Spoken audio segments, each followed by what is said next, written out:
Hey YouTube, it's your girl Dr. J, and today I thought I would do a few videos on dyslexia.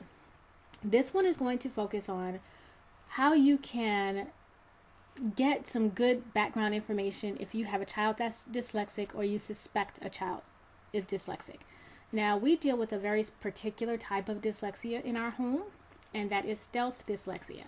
And it is pretty much exclusively the realm of gifted children. The reason why they call it stealth dyslexia is because if you do just traditional testing with a child, they will not test as being dyslexic. That is because gifted children tend to have a great ability to compensate for their areas of weakness. And so they can compensate enough so that it looks like they're not struggling in the area, even when they are.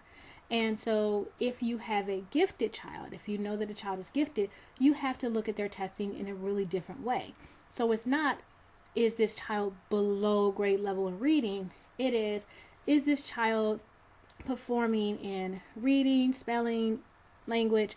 Are they performing at least two standard deviations lower in reading and spelling than they are in all of their other areas? So are they clustering in one area and then really behind in another?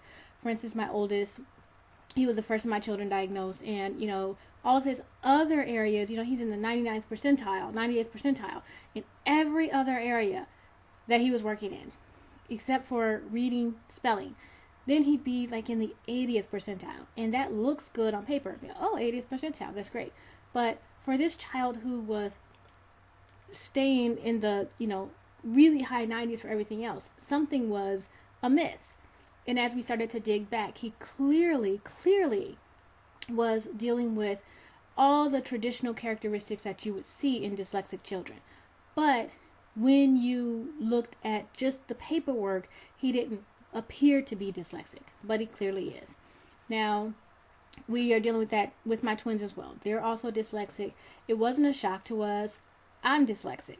I didn't get an accurate diagnosis of dyslexia until I was an adult, because you don't have a lot of people that understand how to look for dyslexia in gifted people. But it's really there, even though it doesn't manifest on paper the way that it does with, other areas of the population.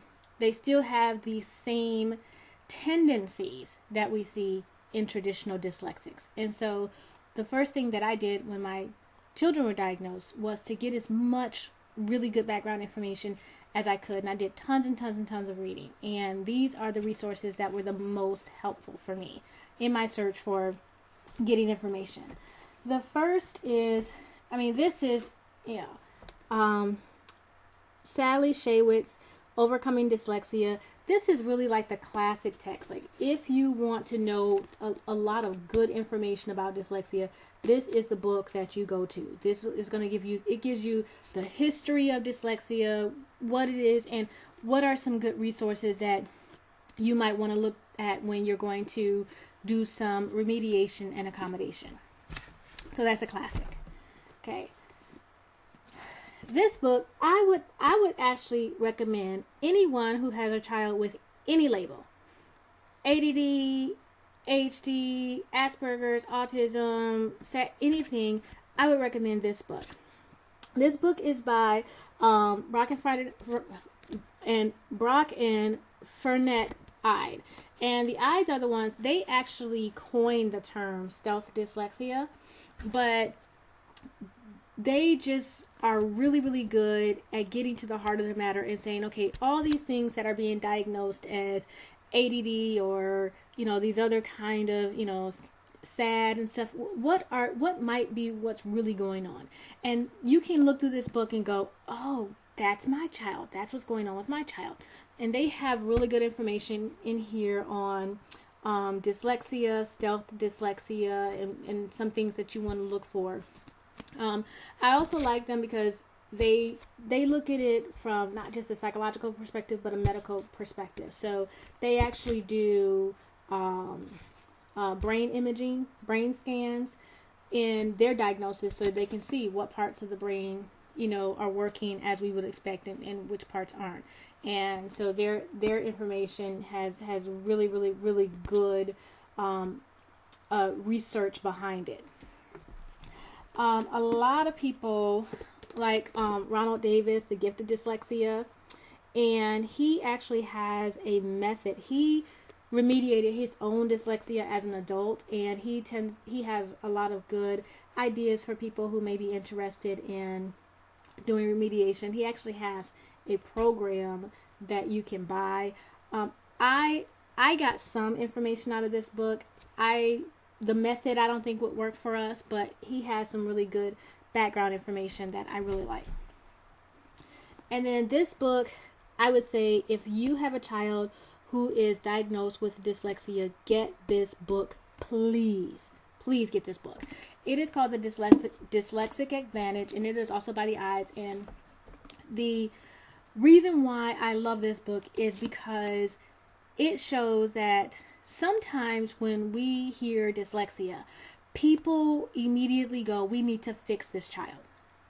But dyslexia doesn't go away. It is not something that's going to be fixed. It can be remediated, which means that you can give your child skills to get around the areas of weakness, but you need to accommodate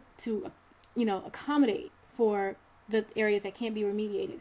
But also, they deal with, because dyslexia is the way that the brain processes information, there are actually some advantages that dyslexics have that the rest of the population does not have.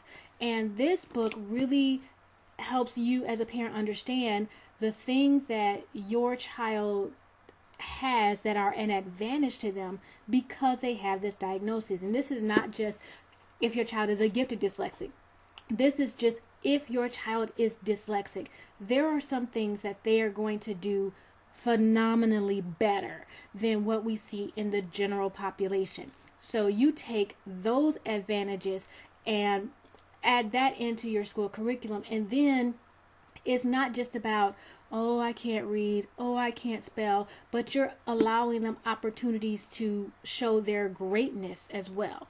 Because sometimes we get so caught up in, is my child reading on grade level? Is my child struggling with spelling? Is my child where they should be with writing?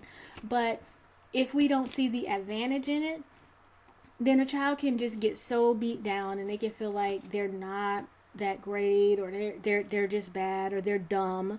And this book really helps you to see that yes, it does, it makes reading hard. Yes, dyslexia makes reading hard. Yes, dyslexia makes spelling hard, but dyslexia makes other things really, really easy. And let me balance their education with the things that come well and the things that they're going to have a lot of success in. Balance that with the remediation. So not every single thing they do is going to be a kick in the gut, and hard and tough, and remind them of their struggle.